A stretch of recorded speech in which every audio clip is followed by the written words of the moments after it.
અંબાજીની પાંછા પ્રાથમિક શાળામાં કૌભાંડ, બાળકોના ભવિષ્ય સાથે ખિલવાડની ઘટના. શિક્ષક નોકરી કર્યા વગર જ મેળવી રહ્યા છે પગાર. શિક્ષિકા ભાવનાબેન છેલ્લા 8 વર્ષથી છે અમેરિકા. એક પણ દિવસ નોકરી ન કર્યા છતાં મેળવી રહ્યા છે મફતનો પગાર. દિવાળી વેકેશનનો પગાર પણ લઈ રહ્યા છે સેટિંગથી. ભાવના પટેલના ઉપર સુધી કોન્ટેક્ટ હોવાના પણ સમાચાર. કોની રહેમ રાહે ચાલે છે આટલા મોટા કૌભાંડ? સરકારી શાળામાં તેમનું નામ શિક્ષક તરીકે બોલાઈ રહ્યું છે. અનેકવાર રજૂઆત છતાં કોઈ પગલાં ન લેવાતા રોષ. રાજ્યમાં શિક્ષણ વિભાગની વધુ એક બેદરકારી સામે આવી છે, જેમાં બનાસકાંઠાના દાંતા તાલુકાની પાંછા પ્રાથમિક શાળાની શિક્ષિકા છેલ્લા ઘણા વર્ષોથી અમેરિકામાં રહે છે અને છતાં પણ તેનો પગાર ચાલુ છે તેવા આક્ષેપો કરાયા છે. જાણીએ સમગ્ર ઘટના. રાજ્યમાં ભણશે ગુજરાત તો આગળ વધશે ગુજરાતની વાત સાથે મજાક થતો હોય તેવી ઘટના સામે આવી છે. અંબાજીની પાંછા પ્રાથમિક શાળામાંથી મસ્ત મોટું કૌભાંડ સામે આવ્યું. દાંતામાં અંબાજી નજીક આવેલી પાંછા પ્રાથમિક શાળામાં બાળકોના ભણતર સાથે ચેડાની ઘટના બની છે.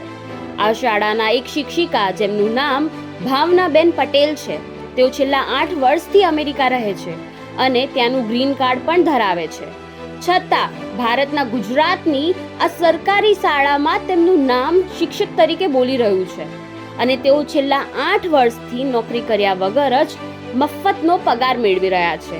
અને આ અંગે કેટલી રજૂઆત કર્યા છતાં બાદ પણ અધિકારીઓ દ્વારા કોઈ નક્કર પગલાં લેવામાં આવ્યા નથી. મોટી વાત તો એ છે કે આ શિક્ષિકા વર્ષમાં એકવાર દિવાળી સમયે આવે છે અને દિવાળી વેકેશનનો પગાર પણ સેટિંગ કરીને લઈ જાય છે તેવા આક્ષેપ ઇન્ચાર્જ આચાર્યએ કર્યા છે. ઉલ્લેખનીય છે કે માત્ર સરકારી ચોપડે જ ભાવનાબેન પટેલ શિક્ષક તરીકે ફરજ પર દેખાય છે. જ્યારે શાળાની મુલાકાત લેવામાં આવી તો બાળકોની સ્થિતિ ખરેખર દયનીય હતી. શિક્ષક વિના બાળકો રજળ્યા હોય તેવા દ્રશ્યો જોવા મળ્યા છે. શિક્ષણમાં સેટિંગ કેમ? શું આવી રીતે ભણશે ગુજરાત? બાળકોના ભવિષ્ય સાથે ચેડા. આ બેદરકારી બદલ કોણ જવાબદાર? સરકારી ચોપડામાં પણ ભ્રષ્ટાચાર. શ્રી પાંછા પ્રાથમિક શાળા, હું અત્યારે ઇન્ચાર્જ આચાર્ય તરીકે છું. આ પટ્ટાની આદિવાસી પટ્ટાની એક આ શાળા છે. મારે આવે આ સ્કૂલમાં 9 મહિના જેવો ટાઈમ થયો છે. હવે આ શાળામાં મેં જોયું છે એક ભાવનાબેન પટેલ નામના શિક્ષિકા છે, જે પોતે અમેરિકા શિકાગો સ્થાયી છે અને વર્ષમાં 1 મહિનો આવે છે. એટલા માટે આવે છે કે હું ચાલુ શિક્ષક છું એ ગણતરી કરાવવા માટે, અને આ ચાલી બી રહ્યું છે કેટલાય વર્ષોથી. અને બાળકોનું હિત શું?